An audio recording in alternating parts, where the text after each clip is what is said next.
Speak quickly.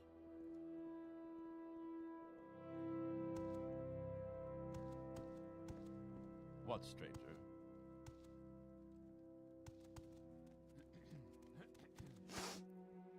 This scent is new.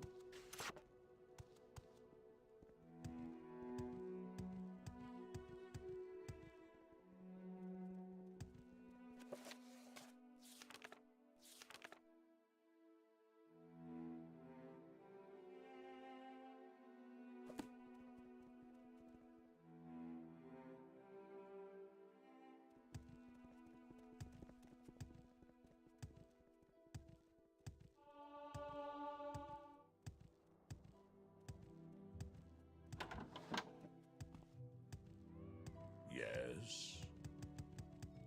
Say your business.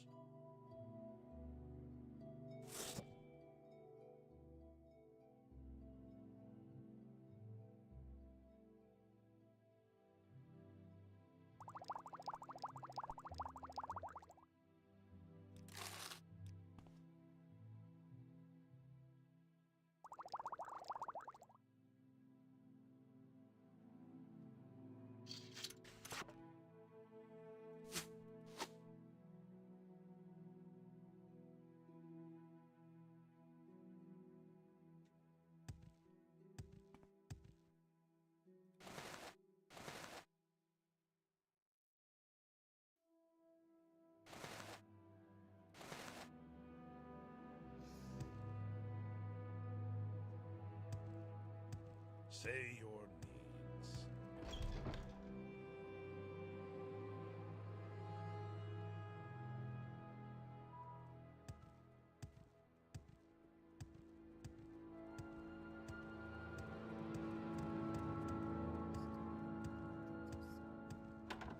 What is this about? What's this regarding? Can we hurry this along?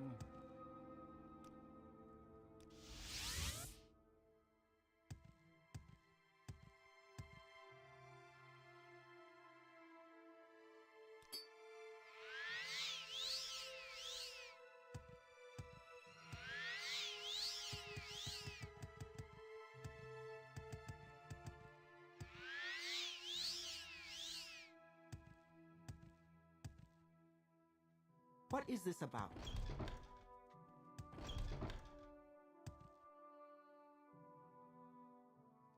Welcome, friend. The day is yours. What shall we talk about?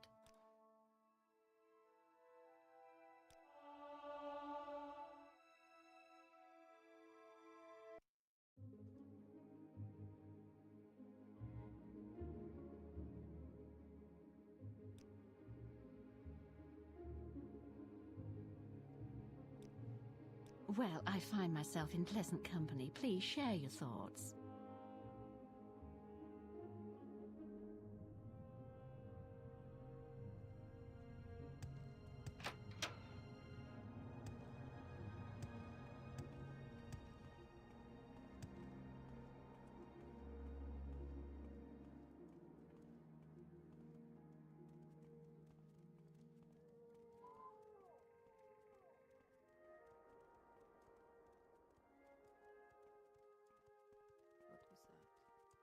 Probably nothing.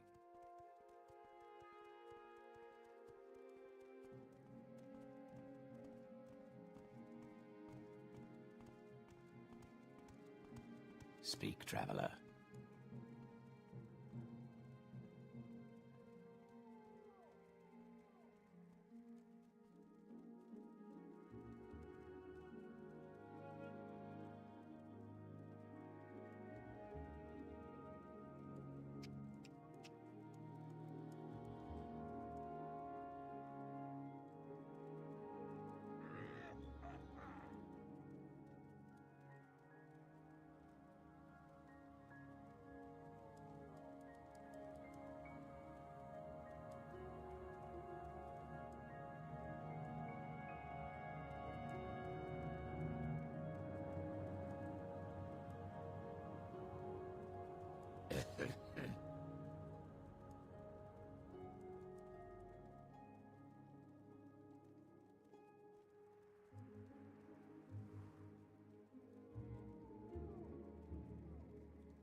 Speak up!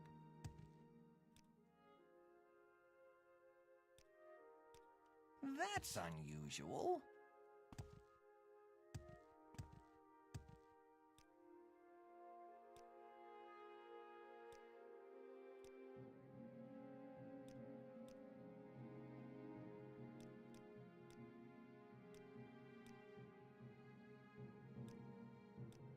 Tidings. The Dunmer wishes to speak?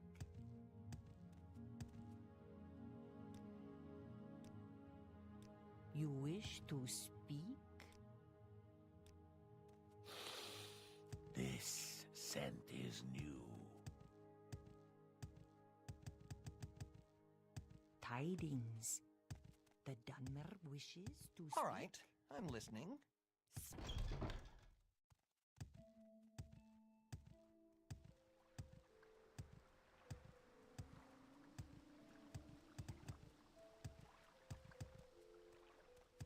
What do you want?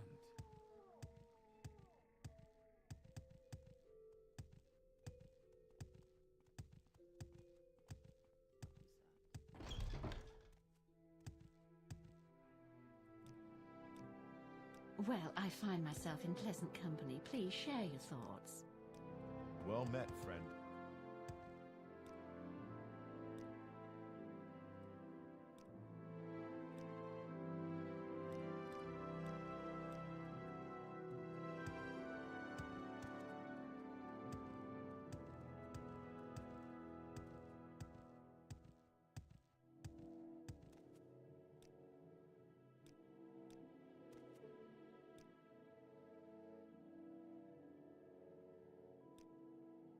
You seem like very good company.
I will listen out now.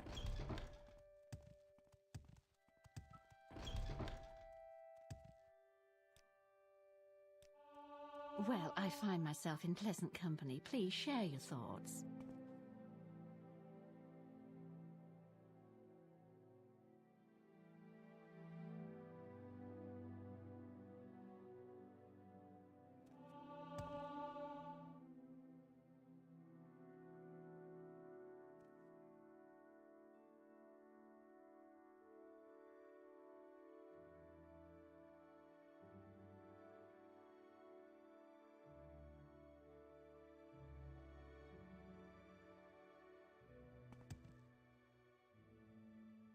Stay as long as you like.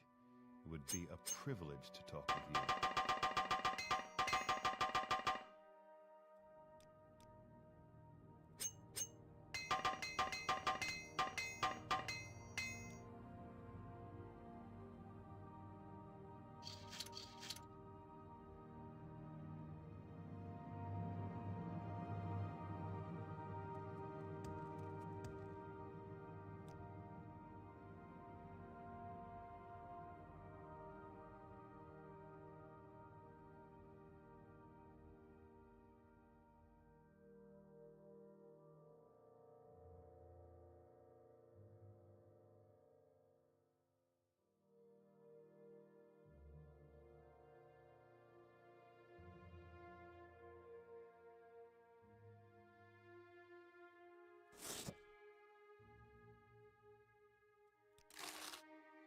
wonder if she heard me say that.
Hey Rusty, what's up? Get to work, Enma. Okay, Fetcher.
Let's go level up Sneak.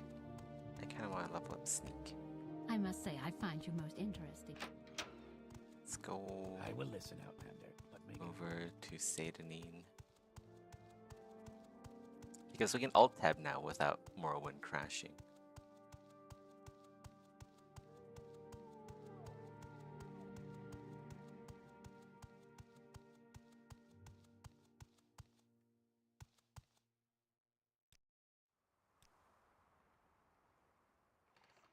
Why walk when you can ride? Why walk when you can ride?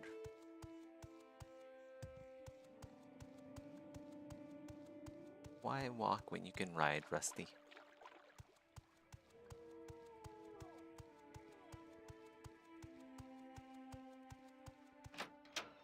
Okay, we'll go here.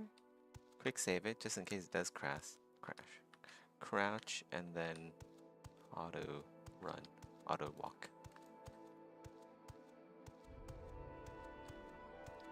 Oops.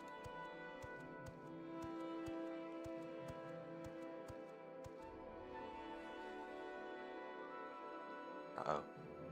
Did it crash? Oh my god, it must have crashed.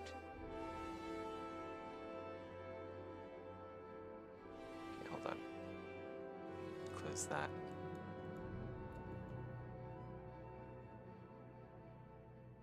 It's not supposed to crash though. Maybe it's because...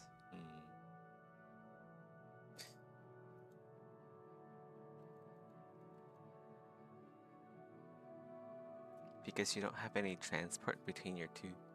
Besides your two legs.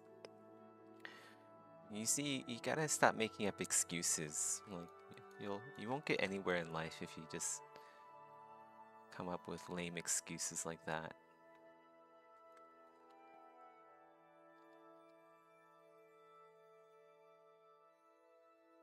I think I have to force quit. Where is Morrowind?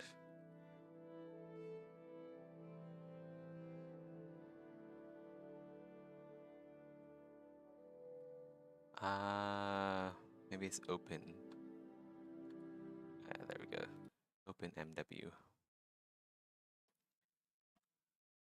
Graphics. Okay, it should be fine. Like it was working before.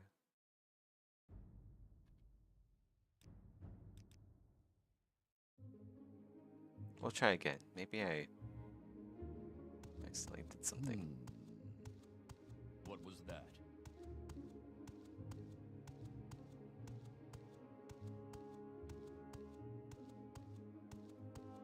Although I feel like it's gonna crash again.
Reduces CO2 emissions? Okay, well, fair enough.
You're broke and can't drive?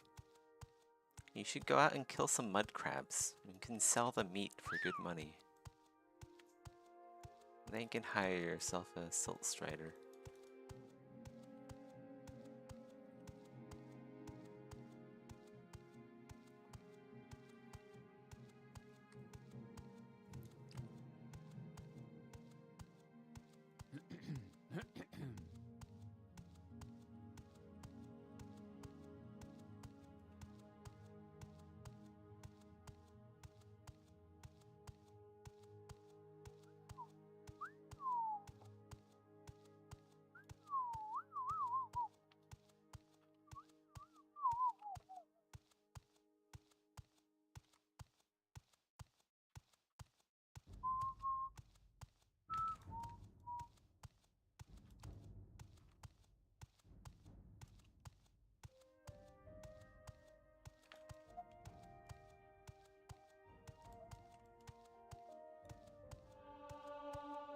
Oh.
What up, Saint? You here for that sweet ass infest ussy? I think Morrowind crashed. Yeah, I think like having like input in the game it doesn't like that while I'm alt tabbed. I can alt tab, but I just can't like do anything in the game while I am alt tabbed. So we'll just like be in Morrowind just for the music. We'll hang out outside. We can listen to the sound of the water. Speak, traveler. Stand on the docks here.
I think I'll just keep them smooth, just to keep things simple. Just to keep things simple.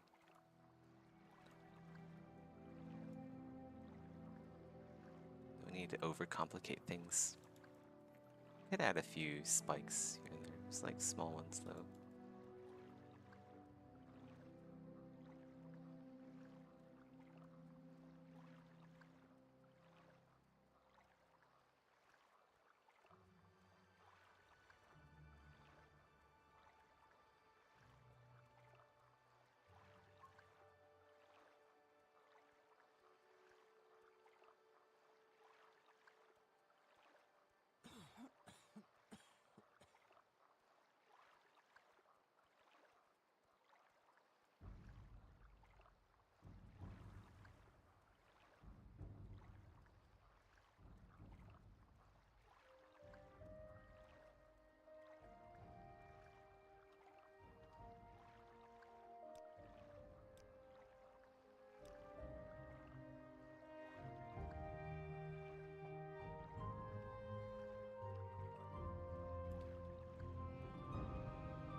wonder, let me go see. Let's go, take a screenshot. Can we put this into, like, Photoshop?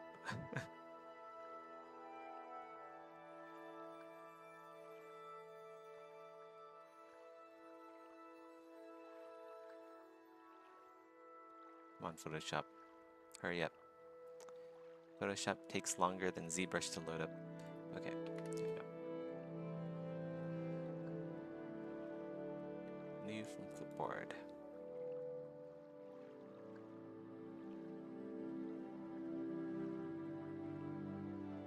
Wait, I don't want that. I want, there we go. Let's go try grabbing that. Wait, what? Okay, try that. There we go. Let's go turn off the UI.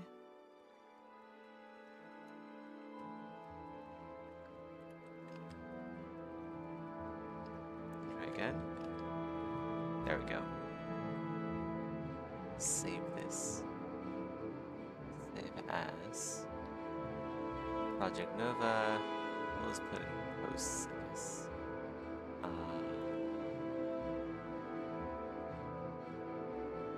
JPEG. Let's go export.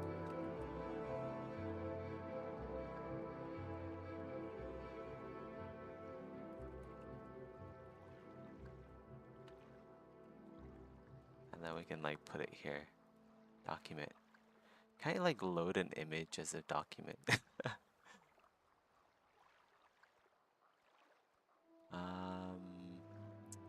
Shoot, I don't think I can. New document? Wait. Oh, import image. Let's go try this. It should work. There we go. Whoa.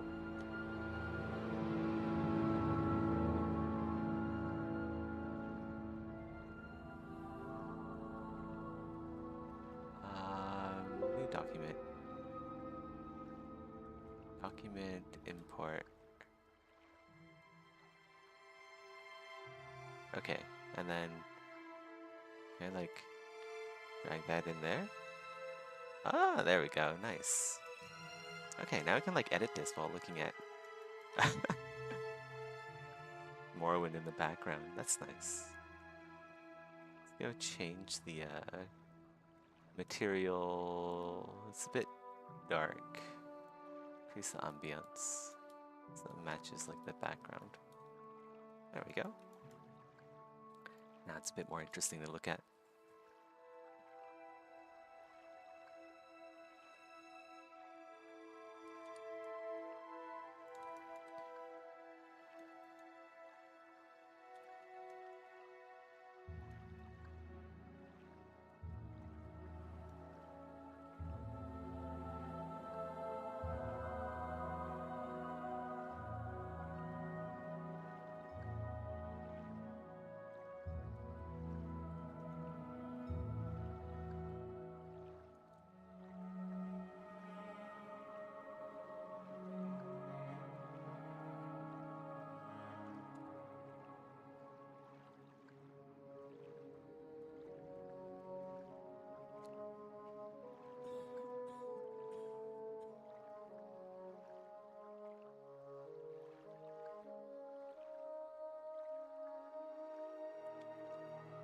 Blown out on the SDR monitors. It is a little bit crazy to look at. Let's see, what does it look like on... Oh shit, I forgot about that. Put this over here, let's see. Yeah, it is pretty white. Oh well, whatever. It's fine, it's fine. As long as I can see like the silhouette and stuff, that's really all that matters. Like, we're not making it exact to Morrowind right now.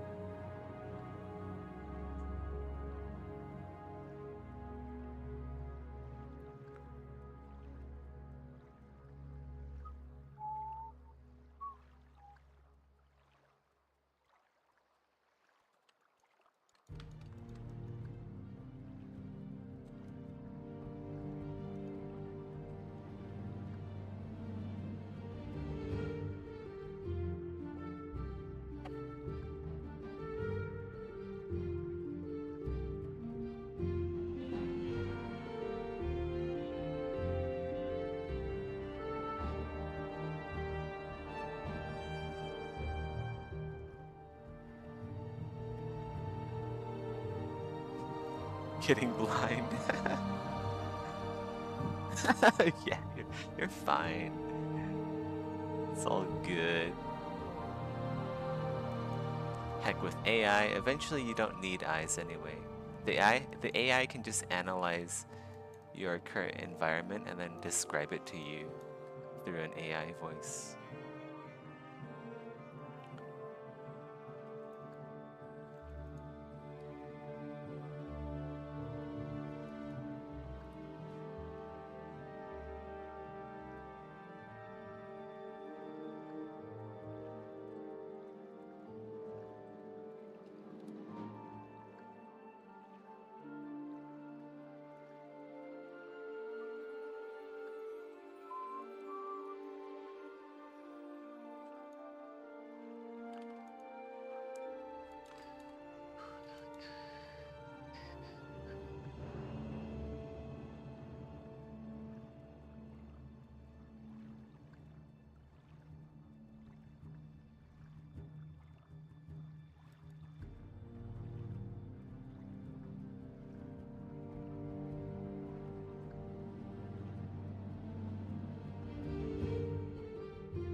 Why is she purple?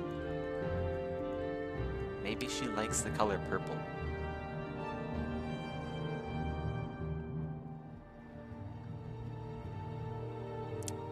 Purple is a royal color, and I guess that makes her a queen.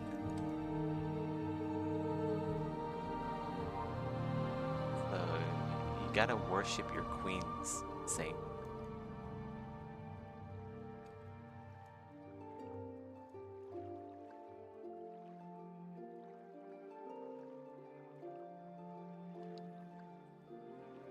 Ooh, that's nice. Let's go take a screenshot of this. I actually like the... This might actually be nicer. No, actually, you know, I like day version better. Like, this is a bit too dark. I don't know. I kind of want to clear out that cave over there. I'll just sit here for a bit longer. Enjoy the music.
Keeps taking like the wrong screenshot, the wrong time.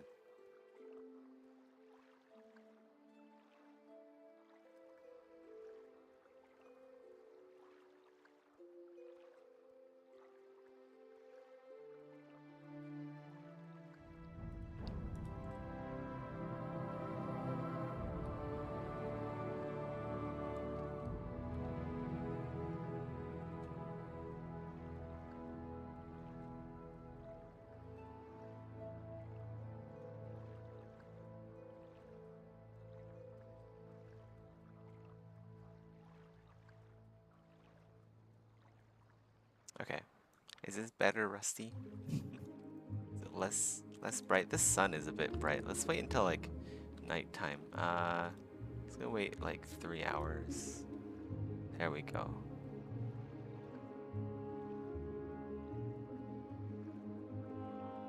Take a image of maybe like the town or something.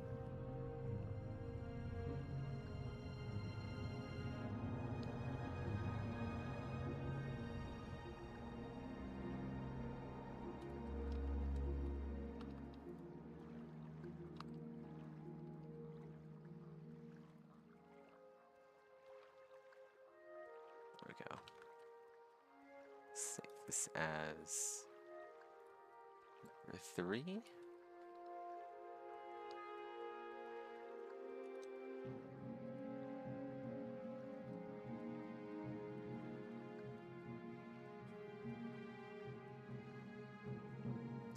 Okay, it's less blown out now. There we go, that's better.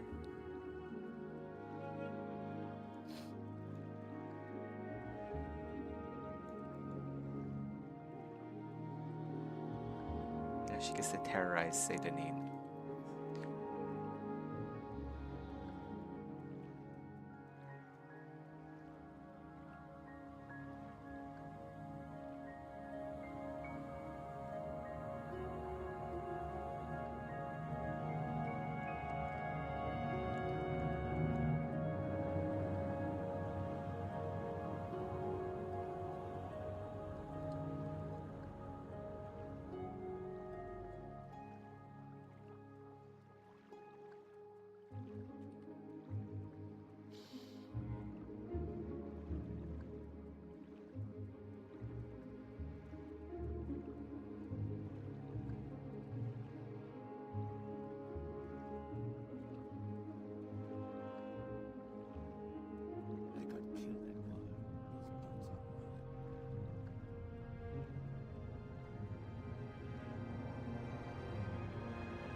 Starting to rain. The ambiance. What was that?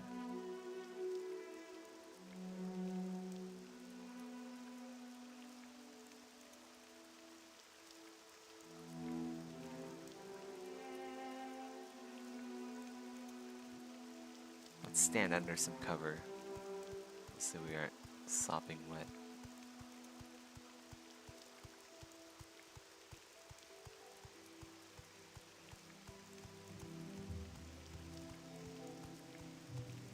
We'll stand here. Ariel's Trade House. There we go.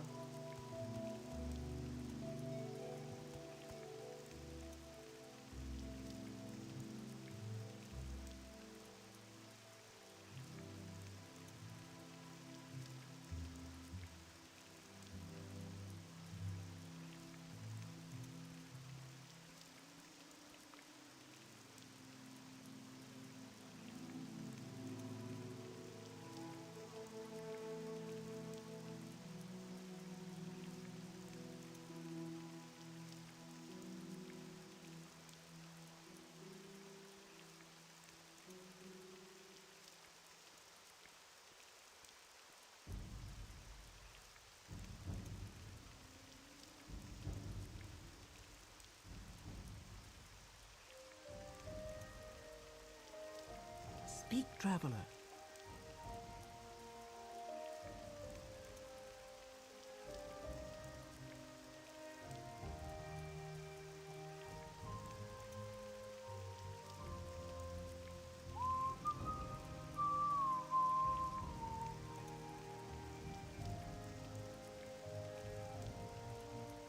Where's that slave? Here not long ago. Where's that slave? Here long ago.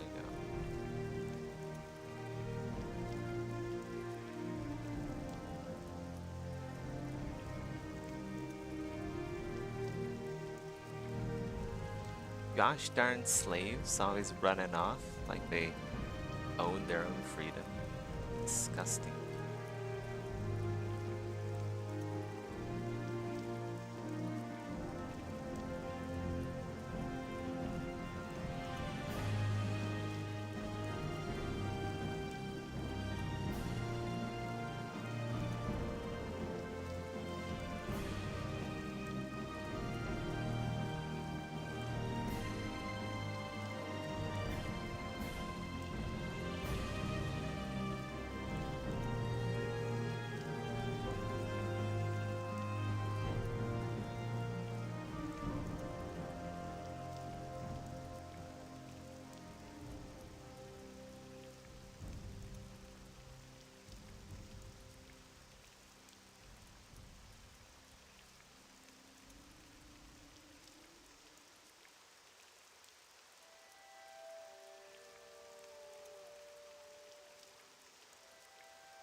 Speak quickly, Outlander, or go away. Rude?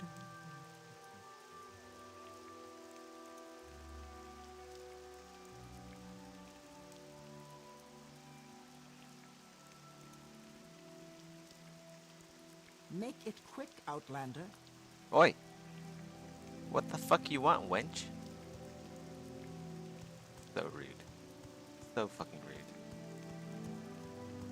We're gonna go into this cave.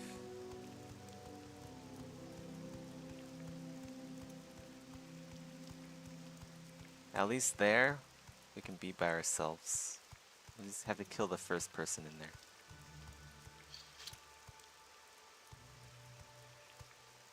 Get our stamina back before we go in.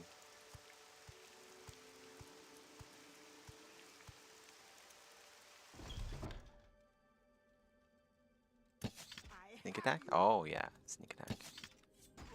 Got him. Okay, well we're out of the rain. Sit by the campfire for a bit.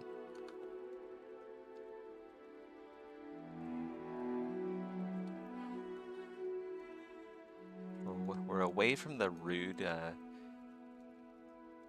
locals. We think they're the main character or something. Main character syndrome locals. They'll never be the Nerevari. Only we get to be the Nerevari.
my god, he just headshot him. Fucking one shot. Get one shot.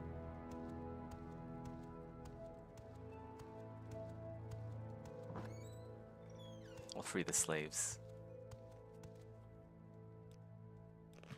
We'll free the furries from their imprisonment. This is an honor for me. They can go make some art on DeviantArt or something.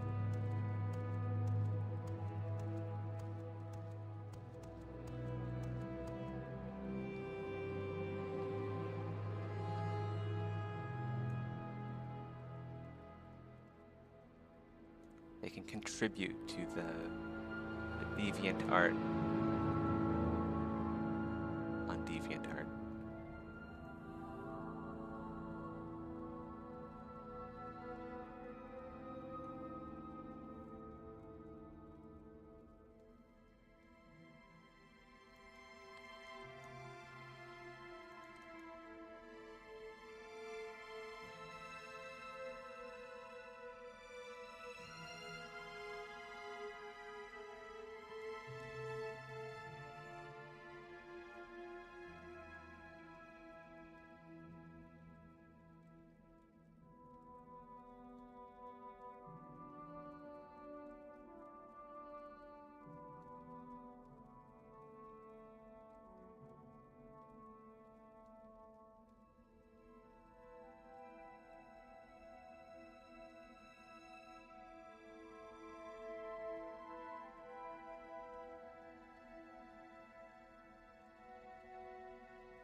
accidentally alt tabbed. Keep going. On to the next chamber.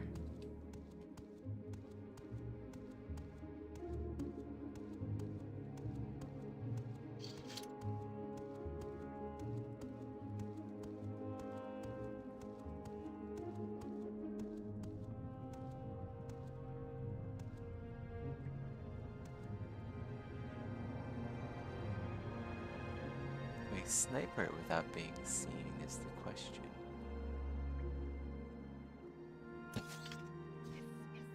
Got him. Hitboxes in Morrowind are really good. Let's say. Common road? Nah, looks like shit. At least for this build.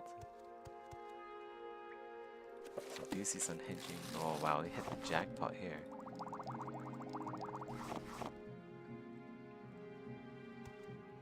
Ooh, goodies. Oh, that's because I'm higher level, huh? So that means the loot is better. I should like level up more often. Usually I just like stick at level 1 and finish the game at level 1.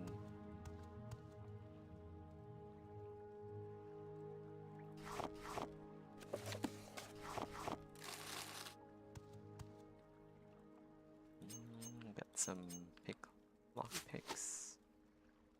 Throwing stars? Nah.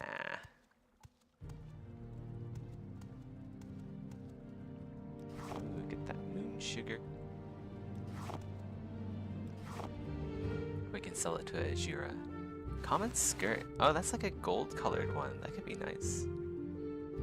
I don't know. We'll see.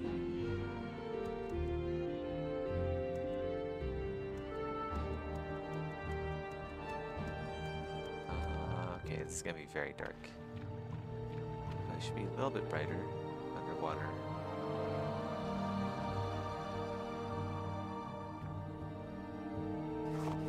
Bone meal, and then got a potion up here, maybe.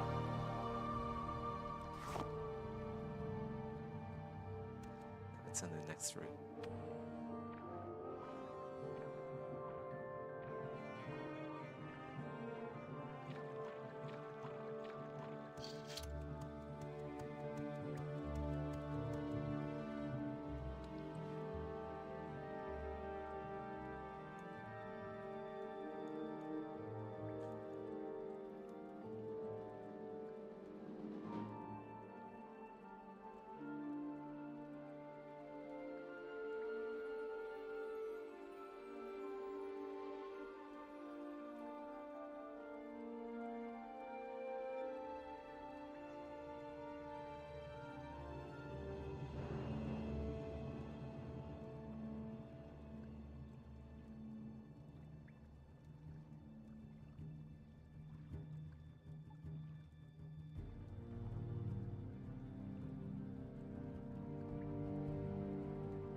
Give me a sec. Be right back.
Okay, I'm back.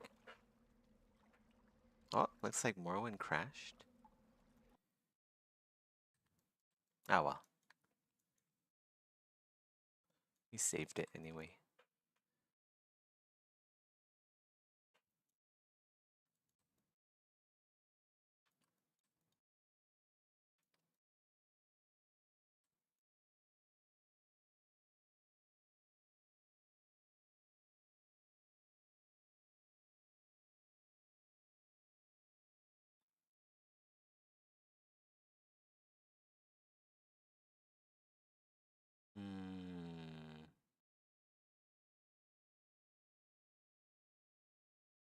Authorities in Brazil's south say they are planning to build tent cities to house some of the people displaced by historic flooding. The state of Rio Grande do Sul has been devastated by heavy rains since April, forcing 500,000 people to flee their homes.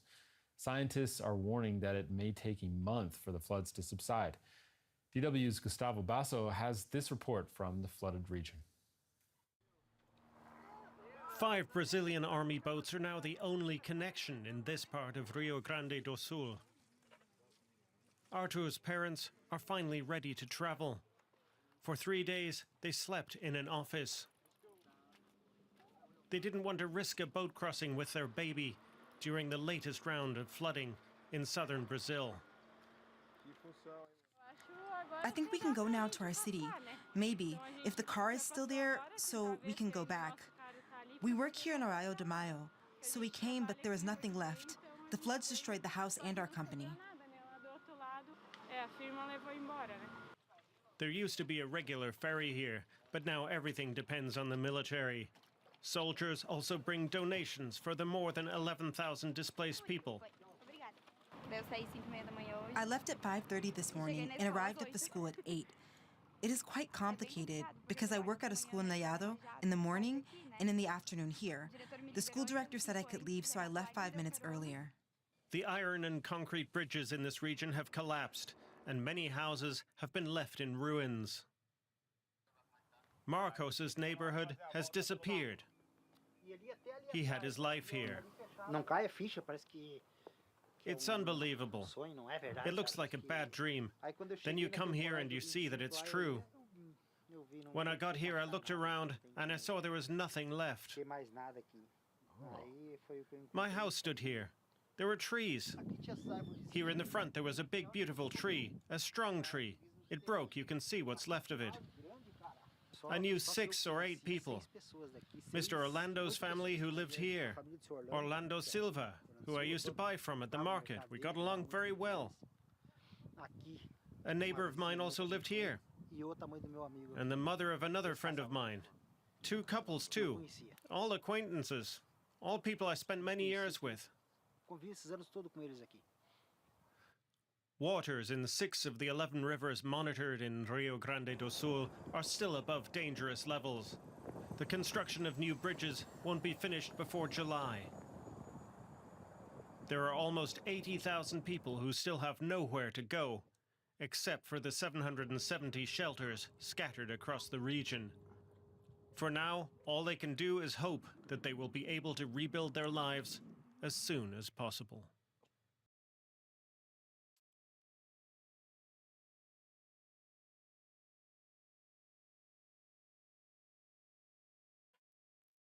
Thailand is well on its way to becoming the first country in Southeast Asia to legalize same-sex marriage. The most important hurdle, a vote in the lower house of parliament, was cleared in March. But even once this bill becomes law, there are more challenges to come. DW's Georg Martis met a lesbian couple in Bangkok who are hoping they will soon be able to get married in Thailand and enjoy the same rights as any heterosexual married couple. They just want to be a family like any other. This is Araya, her wife Harriet, and their 5-month-old daughter Leah. The 2 Thai women got married in the UK 7 years ago and have been waiting since then to finally tie the knot in their home country too. This would make things easier, fairer. When we have a baby together, she should get some benefit from their company, from her company, like support for education fee or the medical support from the company that she worked for, like a normal couple, like between man and woman. But for us is woman and woman, we cannot get that. Currently, only Araya is the legal guardian of their daughter, while Harriet is the only official owner of their home because they could not legally share the mortgage. As things are now, if Harriet were to leave the house to Araya in the event of her death, it would attract high inheritance taxes.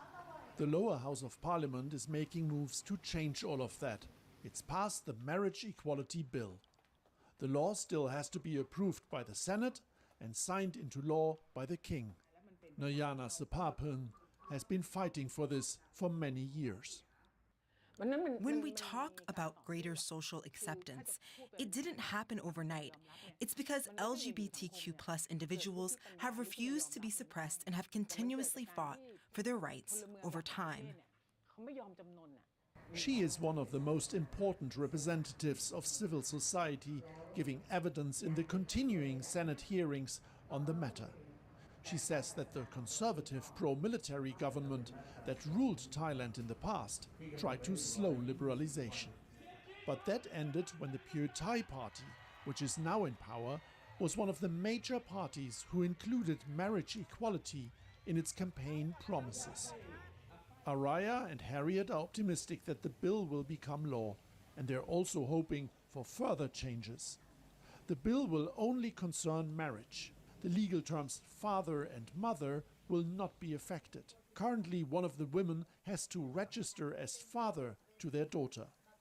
They fear this legal gray zone does not give them full parental rights. It would be good if the first law is passed for the same-sex marriage, and then the parent certificate can become later. But we hope that to be... We can wait. We can wait, yeah. That may take longer, but their wait for the Equal Marriage Act seems nearly over. The law will come into force 120 days after the king signs it. Then the two will have the big party they've always dreamed of and get married again. I'm joined now from Bangkok by Muktapa Yangyuen Pradon. Bangkok. She is a human rights associate at the activist group Fortify Rights. Welcome.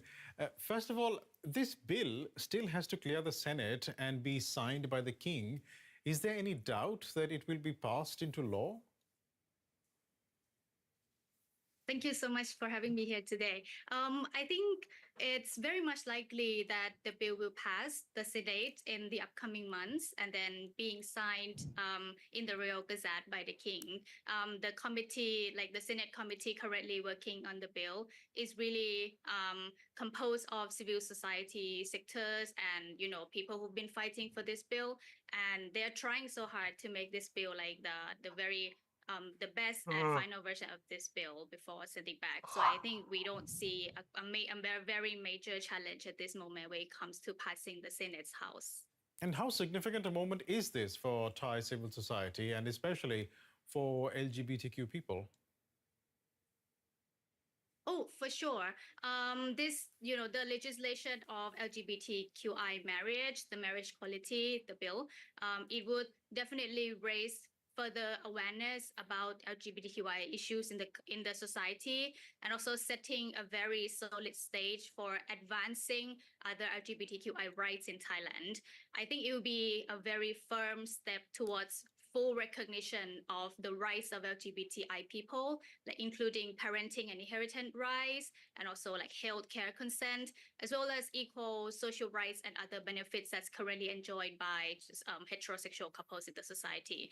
And also other, you know, LGBTQI related bills like gender recognition bill is in line for parliamentary consideration too. So I think this bill will open up for those kinds of opportunity to come up in Thai society.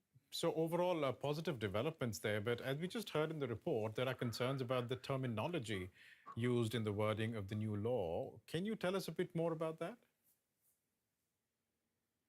For sure. So like the principle of the law at this moment, what we already have kind of succeeded in trying to include is to change the a very gender terminology of man and woman into individuals and husband and wife into spouses. So these are gender neutral terms, but there are still a bit of concerns when it comes to the word mother and father, which I think needs to be changed into a more gender neutral words like parents. So that's the fight that we're still fighting for, and we hope that we are able to, further revise this in maybe future occasions of the amendments of the bills.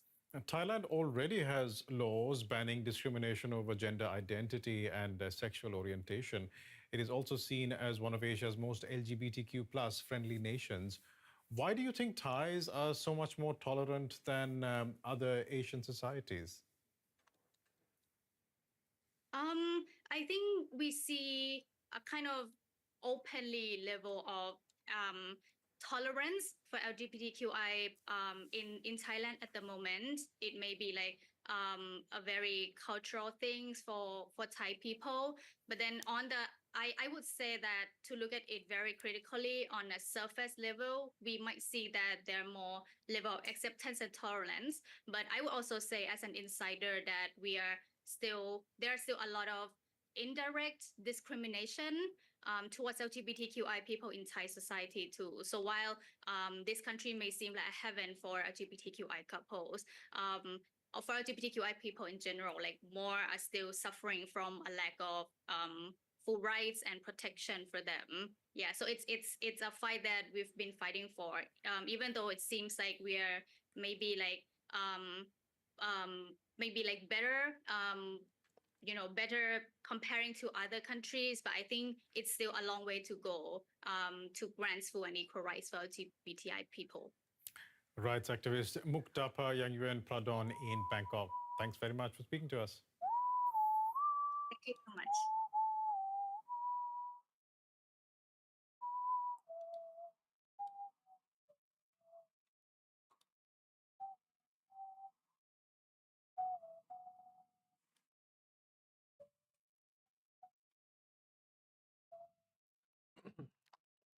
What is this? Asmongold has another video about why men are suppressed. What is the full spectrum of individuals that you've spent time working with on a one-on-one basis? We'll listen to men longing for a father figure in life. It'll be funny to listen to. I worked with people out of MIT, incubators, CEOs, entrepreneurs, things like that. So a lot of high performance people. But then I've also worked with like losers, let's say. He's talking about whenever he did the stream with me. So this is also more intensely. This is everything from 25-year-old kid who's living in his mom's basement playing video games all day to people who are even homeless. So I worked with like basically like the whole spectrum. And you used the word losers there. You did little air quotes for anyone that can't see you right now. I'm really interested when you talked about incels as well, whether the way society is and the way that we're heading in terms of clarity over what it is to be a man has had any impact on what is it like to be a man? Those people that you refer to as incels. Like I'm because we now have this digital world that we. I think that if Rusty, you looked at do you know most what incels, it's like to be a man? And if you took like a graph of people that had a strong father figure and like a sample size of people that had a strong father figure in their life and people who didn't, I bet the people who didn't, there's a lot more incels. I mean, I feel like it's like a fucking, there's no way that's not true. And live our lives in as obviously, a distraction from the real world. And there's now more confusion than ever over what it is to be a man and the role of a man in a man. And then we look at the stats around suicidality, and I think in Europe the biggest killer of men under the age of 45 is themselves currently. Is the shifting idea of what it is to be a man having an impact on people's sense of self and their purpose? 100%. So there's a crisis that's going on in men. And people think that this is new, but I don't think it's new. It's always been there. So if you look at like, even 50, 60 years ago, 80% of suicides are still going to be men. So historically, men have been killing themselves for like 100 years and no one's been paying attention. We're just noticing now because the problem seems to be getting worse. So there's a couple of things that are really interesting to understand. So one is that if we look at what technology is doing to our brains, the first thing that it's doing is it is externalizing our attention. So if you look back, like let's say 1,000 years ago, as human beings, we spent a lot more time with ourselves. So let's say that you and I go out hunting, and then yeah, I always find it weird that people like. I realized this in COVID, and I like, how many of you guys are like I'm an extremely introverted person. I like being by myself a lot of the time, and I don't like surprises or things like that. I'm very much, you know, basically a degenerate hermit. And during COVID, I was like, this is great. Everybody is respecting my boundaries. This is totally fine. Nobody's imposing themselves on me. People aren't trying to get me to do things that I don't want to do. And I was happy. And then I saw all these videos of these people that weren't like me, and they were having like these depression issues, and they were like just getting sad, like, oh, I hate myself now. And it was so crazy for me to see that, because I think that for a lot of people, they fundamentally can't understand the way that the opposite feels, right? Extroverts can't understand introverts. And I think that also, like, this is a big spectrum. It's not like you're, you know, it's not like a binary thing. But like for me, whenever I was like, whenever I would explain how I would feel to people, they would just tell me, oh, well, you just need to do it more. Or, oh, well, like basically I would tell them how I would feel, and then they would figure out a reason for why I felt that way. If that makes sense. They would try to be like, oh, well, you actually only feel this way for like this other unrelated reason. Yeah, just be yourself, exactly. And so like they just could not comprehend the fact that I did not like what they were doing. Say you shoot an arrow at a deer and you miss, and then I shoot an arrow at a deer and I hit. Got him. So in this moment, I'm superior to you. And then we pick up the deer and we're carrying it back, and then we have about 2 or 3 hours to take that emotional insult and we kind of process it. We just give our mind space to process it, which it does automatically.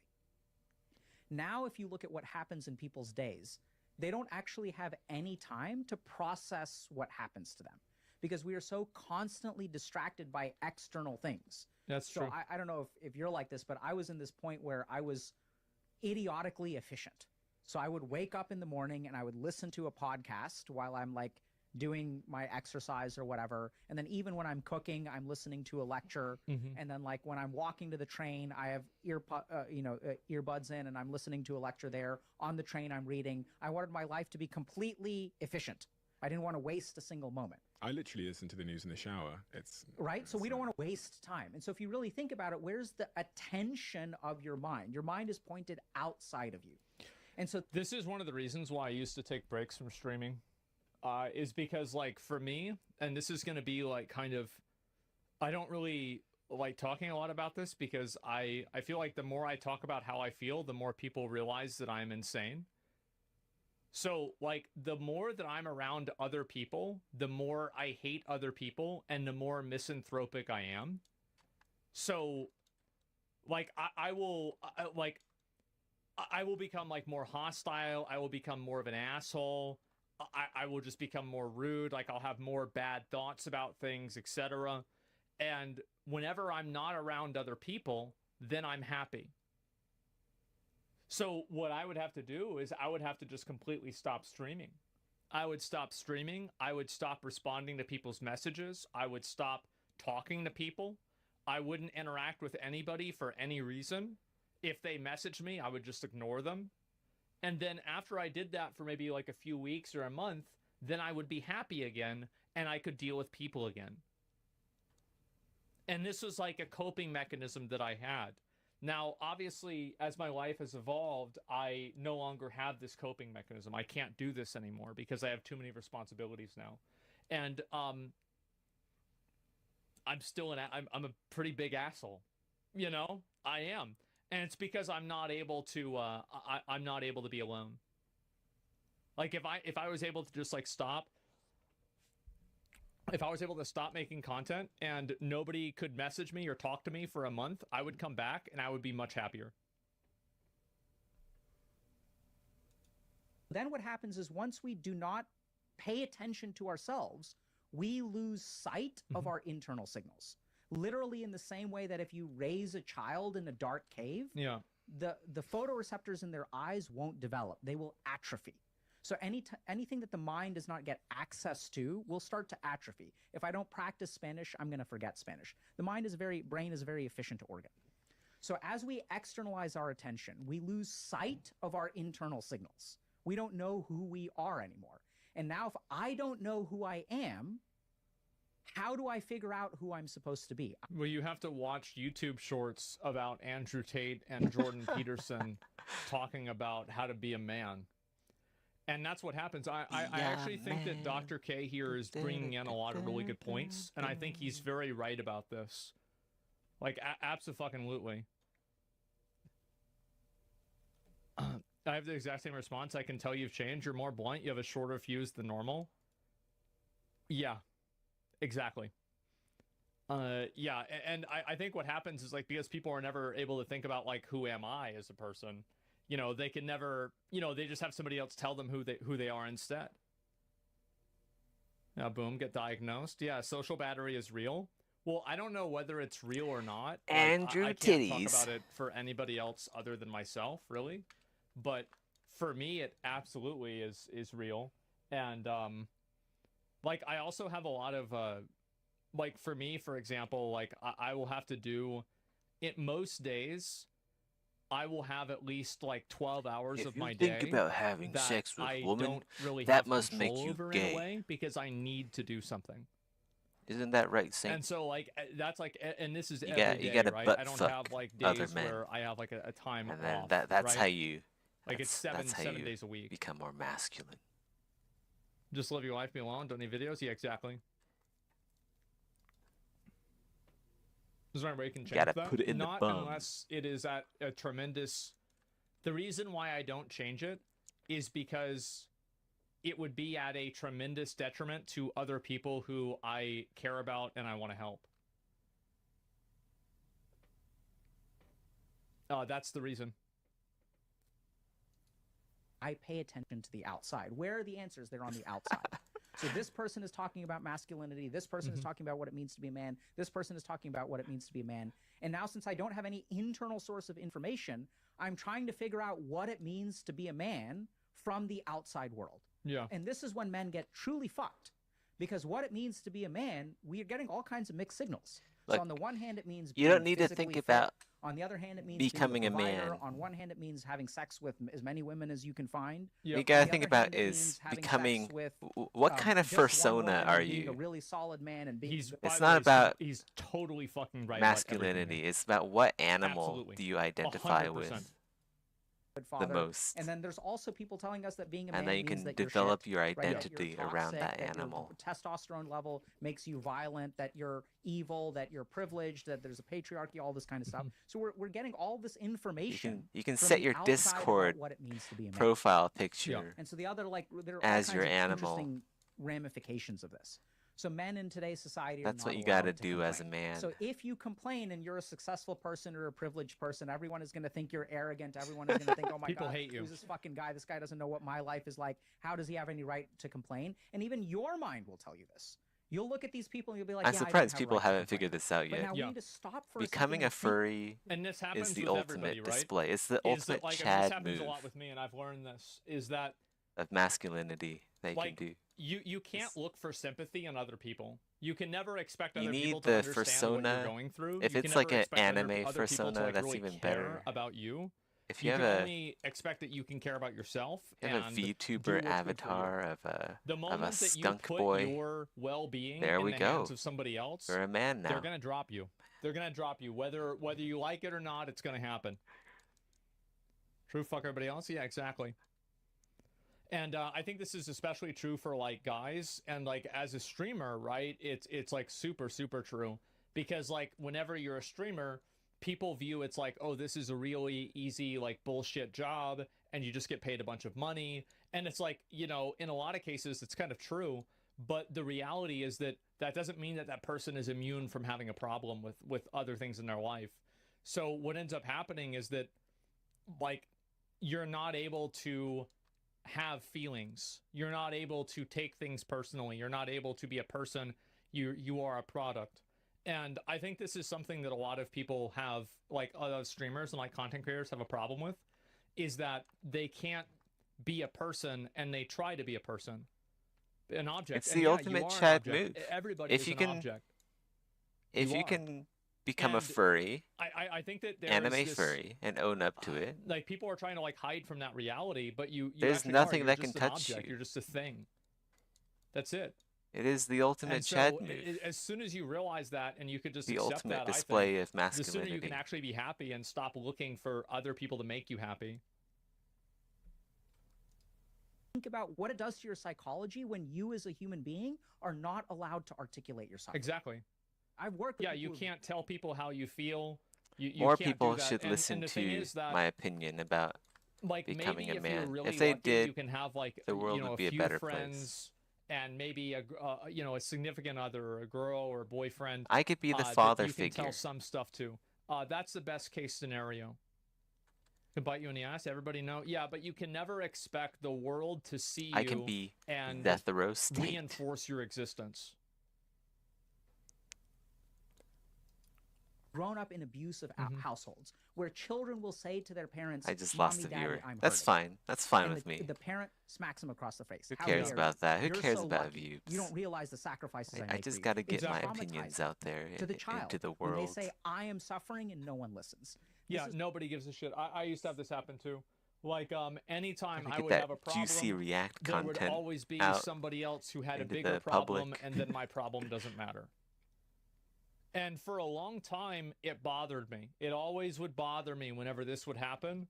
But as I got older, I started realizing, like, the people that are telling you this, why do you care what they think anyway? Like, doesn't really make a difference. Like, what is this? Like, are you like somehow like, oh, that now they're going to totally get to, they're going to understand you, or what's the point? Like, why are you trying to even make them see this in the first place? And I think that, like, yeah, tiered suffering is wild. Yeah, well, this happens all the time. Only women, kids and pets get unconditional love. I don't know about that always. Why not? Because this is my opinion. I think most people are very emotionally stupid. I think they're incredibly emotionally stupid. Oops. And they're Accidentally pressed the also alt button. animals. I think people are fundamentally animals. And once you start He's looking wrong. at people like animals, We're then you actually can reorient your aliens expectations from for what they're going to another do. system. And so that's how I see it. I view pretty much everybody as just an animal, and that's it. And I don't get disappointed about things or That's it. anything like that, because that's just That's it, it's just what guys. an animal does. Just the way it is. animals. It's probably like not a good way to look at things, but it's definitely helped me cope with it. That's not true for me. I've been in the army, served people that I would die for, and care deeply for others. Always had empathy for others. Can't help it. Makes me very sad to think someone feels like they're not worth something. Yeah, I mean, definitely everybody's gonna have a different experience, but that's just what I think. Slightly insane comment? Oh. It's what we're doing to the generation of men. People are saying, "I am suffering." For 100 years, men have been killing themselves. 80% of suicides are men. The most dangerous be new thing here, yeah. for a man under 45 is themselves. And these people have been literally killing themselves because no one has been listening to them.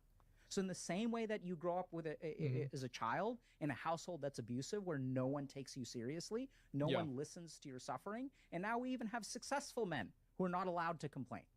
So the psychological impact is the same. Absolutely not. I thought you're supposed to if say you're successful unalive and yourself, things are going otherwise you well get for demonetized. Nobody will ever feel any pity or care about what's going wrong with you.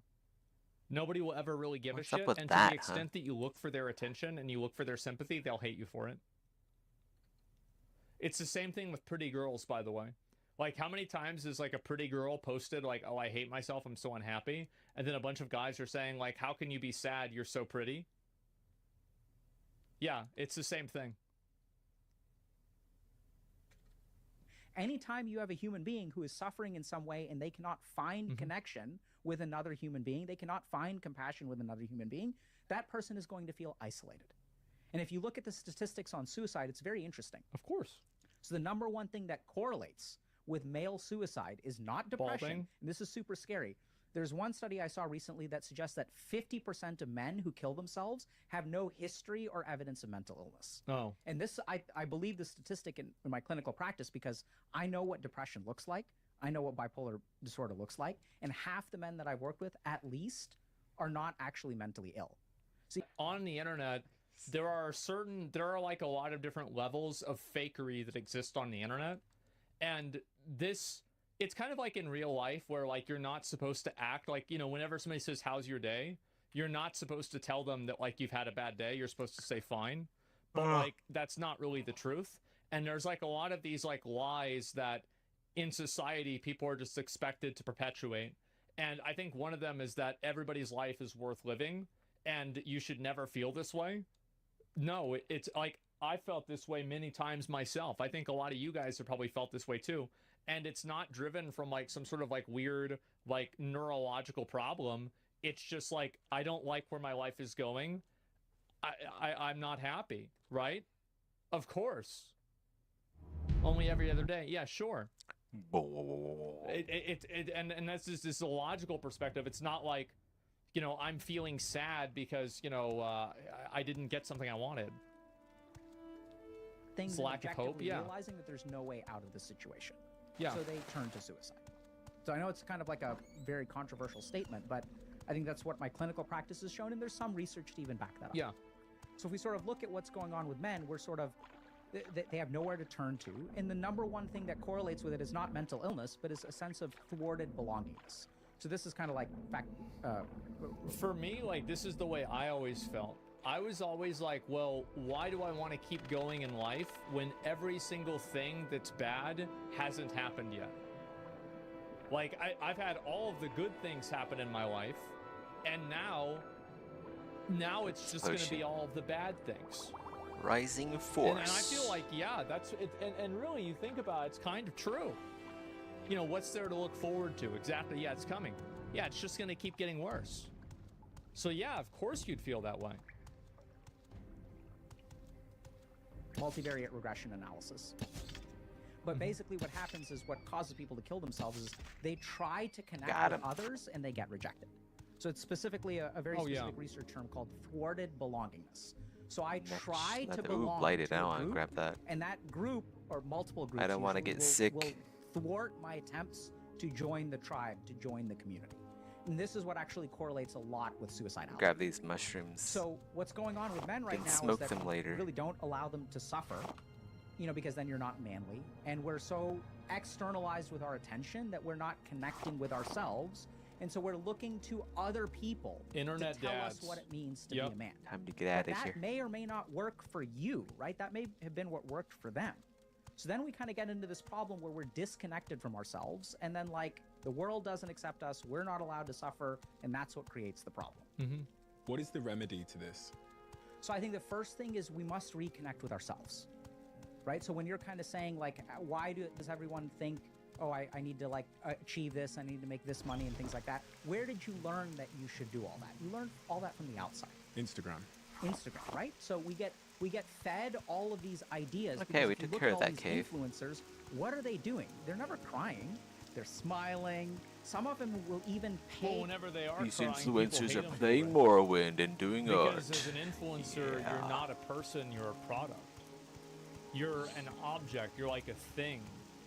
And the moment that you try to be seen as a person is the moment you stop being an influencer at that point. Because people aren't going to see you as a person. You're a thing, you're a commodity. This again, what? You're an entity, you're a consumable item. Choice it's like words a can of soda. That's it. Is this how you view yourself? Stay out of trouble. And I think that as soon as I started viewing myself that way, my relationship with streaming improved a lot. That's why I stream every single day now. And I stream for multiple hours. And I do I'm making more content now than I ever have. It's because I stopped trying to be a person, and I just started being. If we do, we'll just restart. I started just like creating good content, like making things, or at least what I think is good content, what I think is interesting. Is I started focusing on that rather than getting my own emotions and feelings about it. Like and this is something that I've learned over the years, is that there's never been something that like. The way that I felt about something emotionally with like my stream ever made like my life better in any way ever. You have to separate the two? Oh yeah, it's always good to have a good separation. And I see streamers that do you think men take life too seriously? I do. I think that so many people, like I've known a lot of people like this in my life, that they're so worried about missing out on life.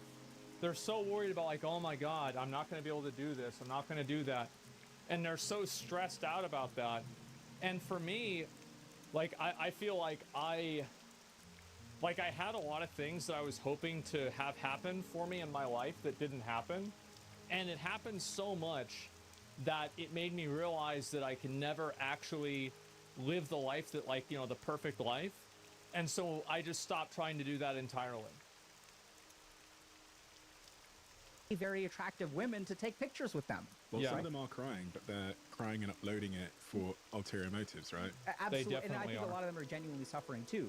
But then oh yeah, absolutely. Somebody in chat brought up this is an older viewer. Yeah, you remember this. So, remember whenever some of the OGs turned on you the moment you spoke about pink sparkles, do you think that affected the reason to be less personal on stream in regards to the subject? Well, here's the thing, is that there is no fucking chance that any girl would want to be in like a public relationship with me unless she was fucking crazy. And to be honest, actually just me in general. It's like I say, I only date crazy girls because the only girls that would date me are crazy. And that's a fucking fact. But the truth is that yes, whenever I started dating this girl, holy fuck, people went absolutely insane about this. They were so mad about it. And crazy girls, exactly. And anyway, me being less personal about it, not necessarily. I just like it was that bad. It was. People absolutely hated her. People are and then, so like, the rude in problem is Morrowind. Then The she fuck, was getting a lot of hate, chilling. and then she'd be mad at me. And it's like, yeah, of course, because it's Maybe from my Fargoth. community. Yeah, Fargoth likes me. Yeah, it was really bad. It was awful. I'll stand over here. Want to seem chill? Yeah, less that's annoying because people. you're not the people that, like, whenever I brought her on my stream, tons of people stopped watching. And they were really mad about it. They were like, I can't believe you would talk to her. Like, this is wrong. Like, she's just using you. Like, and yeah, they were really mad. And I guarantee you, if people I are ever get a crazy. girlfriend again and she's on stream, people are going to say the same thing. And there will be people that will stop watching me because of that. What the fuck? No, it's just the way it is. You get mad about it. That's just the way it is. Why? Why is because they have a personal relationship with you. And I think also a lot of guys, if it's a hot girl, they're going to get jealous. And so then they're like, well, he shouldn't have that girl. That's not fair. I hate him now. It's really easy. It's super easy to do that. It's parasocial. Yeah, definitely. They think that you're betraying the incels, of course, right? It's parasocial stuff. Well, that's the way it is. Was this recently or years ago? Both. It happens all the time. What the fuck? It's also like, I mean, there's all kinds of weird stuff going on. So one thing is like people say that we don't allow men to be emotional. Nowadays, but people say, oh, men are allowed to cry. No, they're not. This is something that I experienced even in my marriage, where we allow men to cry, but we don't allow men to be angry. But why are men no longer allowed to be angry? Just think about it for a second. So I wonder anger why. is just a completely normal emotion, right? But if I'm in a situation where I'm in an argument with my wife, and I feel emotion A, and I express emotion A, and she feels emotion B, and she expresses emotion B, these two things should be equal, right? We as both human beings get to express what we feel. Now, in the case of me expressing anger and her expressing sadness, she's crying and I'm yelling. Suddenly, I've become a villain. It's so interesting. I saw a viral tweet yesterday. It was someone Googling. Yeah, for me, like, I'm kind of a weird guy. And you can ask any girl that I've ever talked to or anything like that. I have never yelled at another person in my life. Outside of, like, in a video game raid or something like that. And even that is in, like, a video game, right? So, like, I'm talking about, like, it personally. Like, I've never yelled at another person. I just, why not? Because the reason why not actually is because if I get really mad at someone, I will want to kill them, and I don't have like an off switch for like my emotions, so I keep myself like really, really low. That's the real reason. Is like if I get really, really angry, that's the way that I'll feel. And so I just try not to feel that way. Rosie's red. Yeah, I get really, really mad, and so that's why I stopped doing that. And I realized that whenever I was like a little kid too, and so that's the real reason. Fair? Yeah. No, that's actually it. Is yelling at me, what should I do? And then my husband is yelling at me, what should I do? Right. When they Googled, my husband is yelling at me, what should I do? Domestic violence helpline comes up. It's like a Google. Yeah. I've seen this. Pop up. When you Google, my wife is yelling at me, what should I do? Nothing comes up. Yeah. Because and also like another big reason for this is because if you look at deaths and domestic violence, it's like probably 90% women that are getting killed. Like, there are a lot of women initiate domestic violence, but way more men finish it. Way more men finish it. That's just the way it is. It's because men are bigger and stronger. That's the way it is. As you said, in the case of villainization, I know that most domestic violence comes from men, but it's interesting that we see the emotion, we interpret the emotions entirely differently because of that. Absolutely. Yeah. Right. So we as a society will say like, oh, men need to be in touch with their emotions, but not anger. And then this is what really screws men, because as men, we are socialized and conditioned to only feel anger. This is the only emotion you're allowed to feel as a man growing up. And this is the one emotion that gets demonized when you're older. So I'll give you a simple example. So like I used to get bullied a lot, right? So when I get bullied in school, like what am I supposed to do, Stephen? In school, well, it depends if you can fight back. Absolutely. Yeah. Right? It's fighting back. Like you didn't say talk to the teacher. You didn't say ask for help. You didn't say cry about it, because if I cry about it, what's going to happen, Stephen? You're going to get bullied more. Absolutely. So we turn every emotion. So men experience anger as something called an umbrella emotion. We literally suppress and are conditioned to suppress all other emotions except for anger. And then if you talk to men about their experience of life, anger is always the first thing that comes out of their mouth. Yeah, for me, growing up, I was taught very much, don't get mad. Don't yell at people. Don't act this way at all. Like, for me, that was the case. Like, yeah, it was don't act like anything. Right? If you get upset or anything like that, it's a very bad thing to have happen. Don't get mad, get even. Yeah. That's basically what I was taught growing up. Exactly. Did you ever throw your skateboard? Yep. Absolutely. I threw it at other people even too. Yeah, at the park. Yep. Someone breaks up with you, how do you feel about it? Do you feel ashamed? No, that's not what we say. I feel pissed off. How could she do this to me? And then we vent that anger on the internet, and then this turns into misogyny, right? And then we get demonized for it. And it's not that there isn't... we should be harshly judged if we act on those kinds of emotions. I'm not saying that that's the case. But what we also need to consider is that the men who are saying these kinds of toxic things are saying that for a reason. This is because of their upbringing. This is because of the world that they lived in, right? So we're conditioned to... Yeah, I think Dr. K brings up a really good point, and it's because like guys can't really have any sort of they can't really have any sort of like outlet for these emotions, and if they do have the outlet, everybody hates them for it. I think that's what happens more than anything else. I've destroyed everything I've ever bumped against my head, rip every cupboard ever. Oh yeah, I've broken tons of stuff too. It's been fine. Didn't touch on a cheating. If a guy's pissed because a girl's cheating on him, then he's the reason. Well, I think also the issue is that, like, I think that a lot of times, like, girls will defend other girls for things that they shouldn't be defending.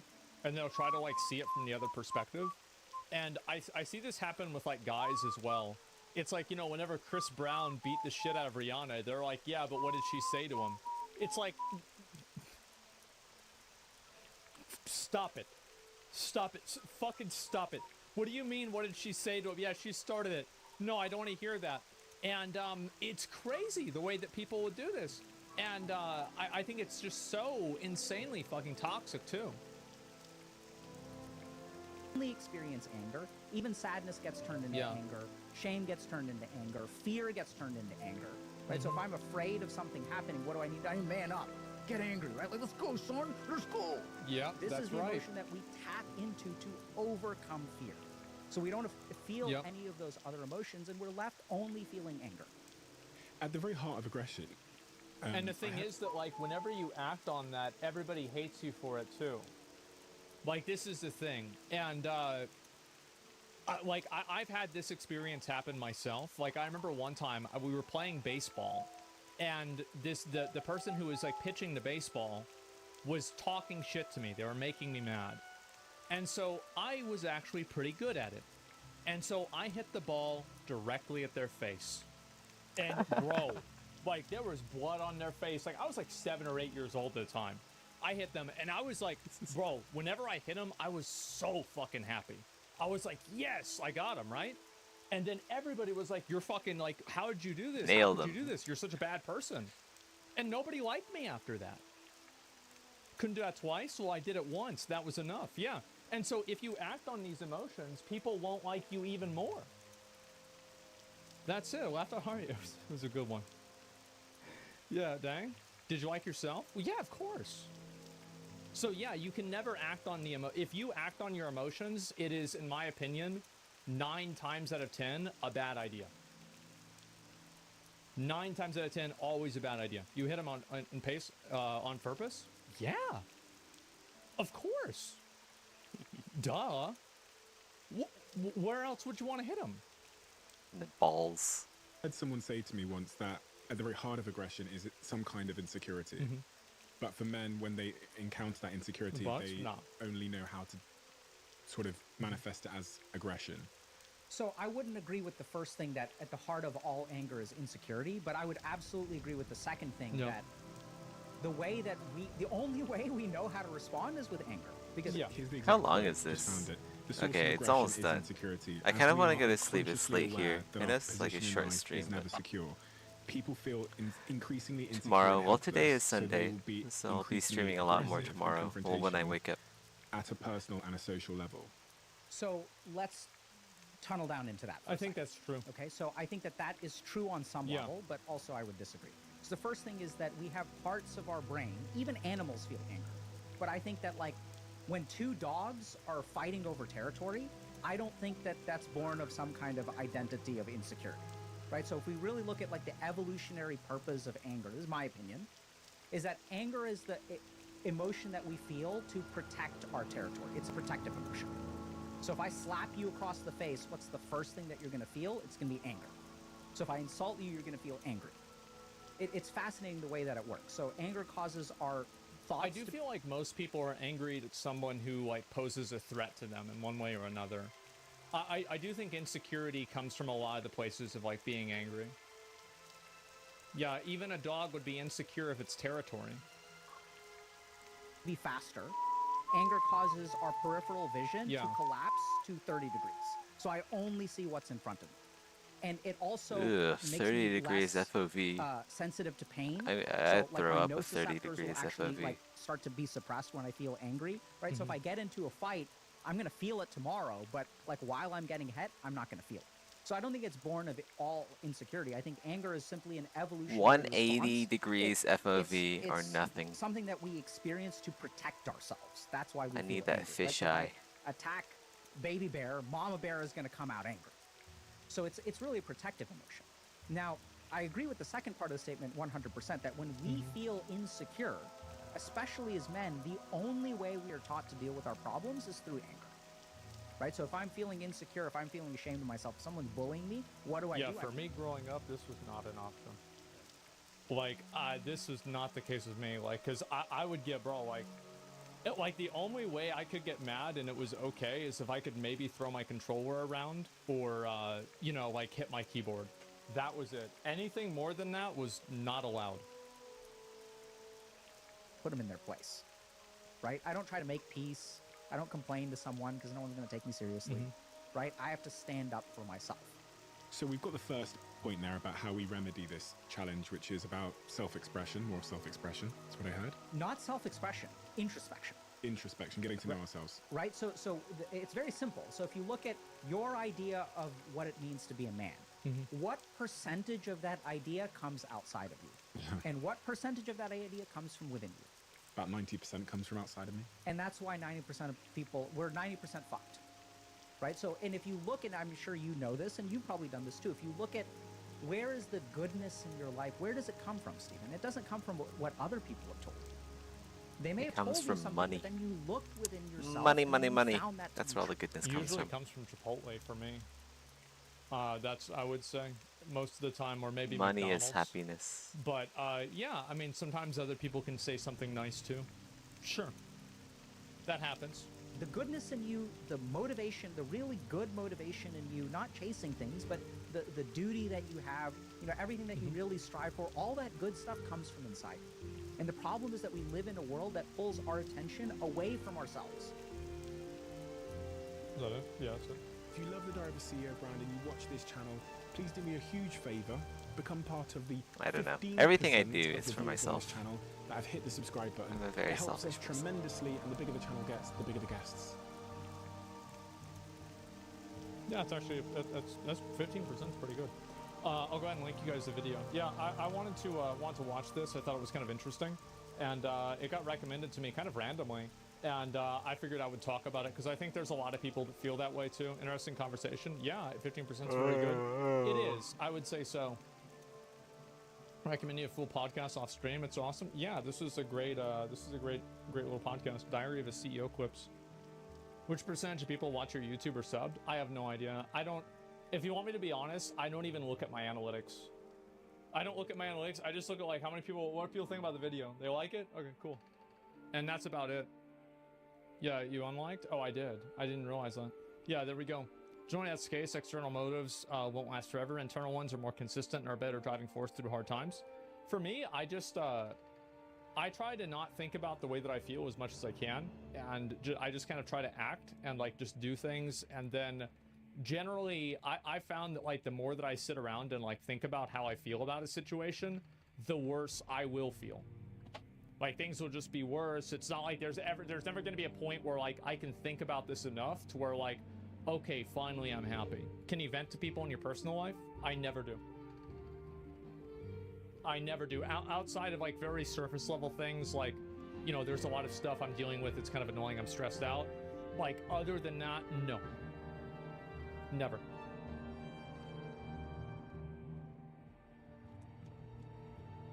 Alright guys, I'm gonna go to sleep. Hopefully you guys had fun watching me sculpt, talk about really weird shit. I'll be back when I wake up.